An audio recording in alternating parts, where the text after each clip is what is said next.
Blessed day to you, all my sports to the bone family. Back at it again with another video, bright and early. Hope everybody's doing okay. Hope you're all having a fantastic day so far.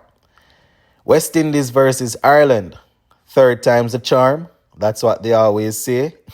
We'll talk a little bit about that game. Plus, we see where the West Indies women took on South Africa women yesterday. I will go through the scorecard. And we will also take a look at the West Indies Academy as they continue their battle against Sri Lanka emerging players. So just give a listening ear until the end and let me know your thoughts in the comment section. Now, before we get down into the video, I want to say a big happy Father's Day to all the fathers out there.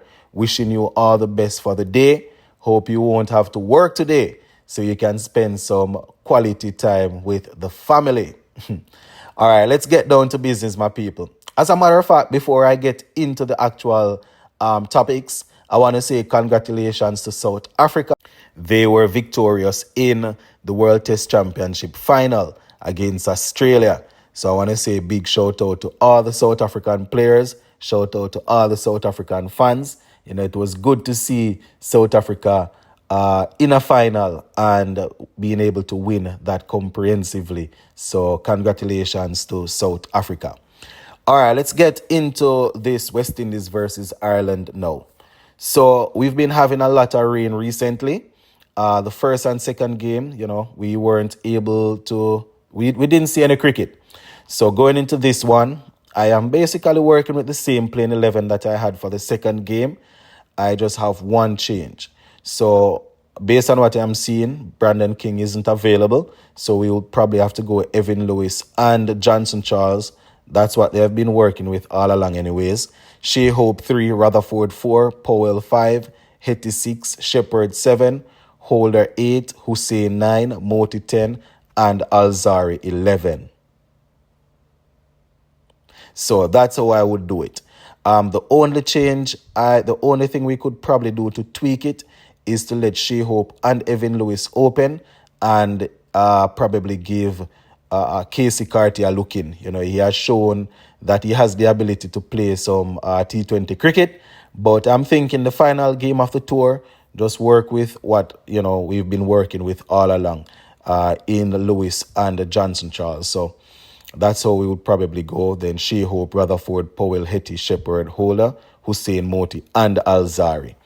So as we go into this game, I am hoping that the West Indies players, that's if we get any playing time, the West Indies players will go out there and give the fans something to smile about.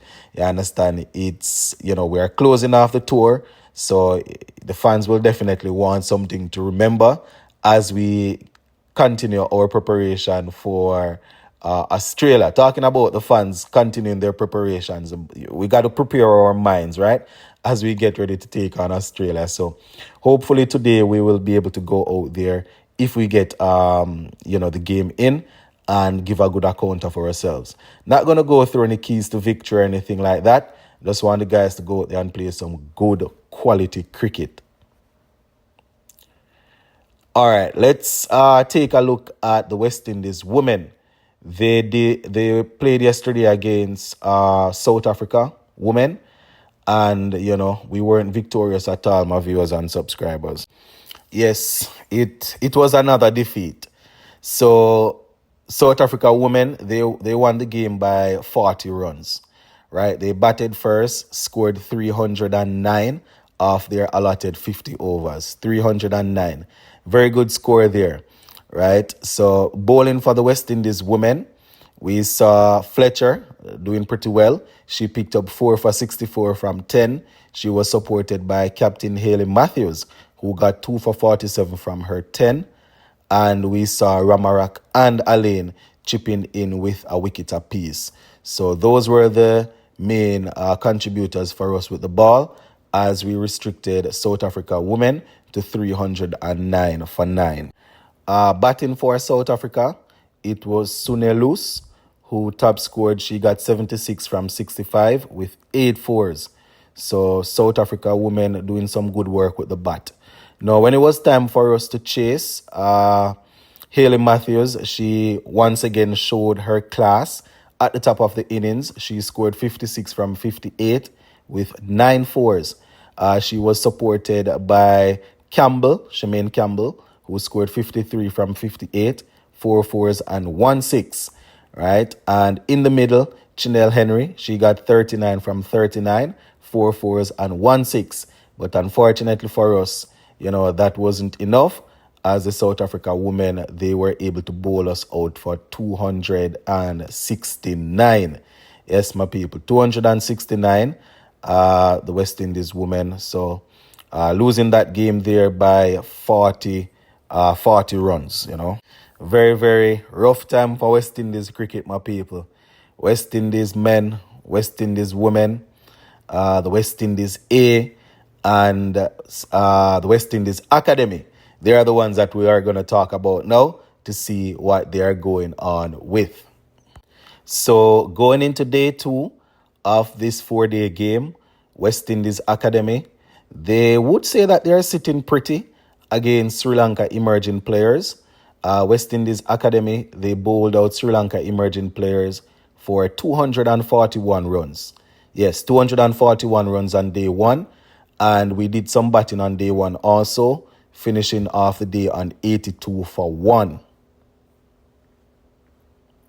Now, let's just take a look at the bowling for the West Indies Academy on the first day. Guys did pretty well with the ball, so I want to shout them out. So bowling for us, Joshua Bishop, he led the way. He got 3 for 68 from 16.1 overs. 3 maidens. Still not too sure why he wasn't a part of the West Indies A team, and we have him in the academy still, but 3 for 68, he led the way. We also saw Reneko Smith, 2 for 53 from 10. Nathan Edward, he got 2 for 44 from 17. Motara, the leg spinner, he got 2 for 32 from 11. And we saw Kelvin Pittman getting 1 for 33 from 6. So that's how the bowling went for the West Indies Academy. Now, batting for South Africa, batting for the Sri Lanka emerging players, we have Bandara getting 56 off 104. So he stayed there for a while and basically held things together. And he's top scored with that 56. Now, coming in, supporting him, we have Wickremara Singh. He got 48 from 63. 7 fours in that knock. So those were the main contributors with the bat for Sri Lanka emerging players. Now, closing out day 1, West Indies Academy, they were in a good position, 82 for 1 from 23 overs. So they are trailing by 159 runs with 9 wickets in hand. Akeem Ogisi is still there, 47 from 77, 5 fours and 1 6 so far. Joseph, his opening partner, he scored 12 from 23. And Mavindra Dinial, he's still there, 13 from 39. So the West Indies Academy, they are 82 for 1, chasing 241. Hopefully on day 2, we will be able to spend some time at the wicket, you understand, and put together another good partnership before we really lose another wicket, you understand. Hopefully Akeem Ogis will be able to get a century. He's been getting some starts and stuff, but definitely want to see some of these players pushing on and getting triple figures. So shout out to all the West Indies Academy players as they continue to represent us. Gonna leave it right here for now. Big up.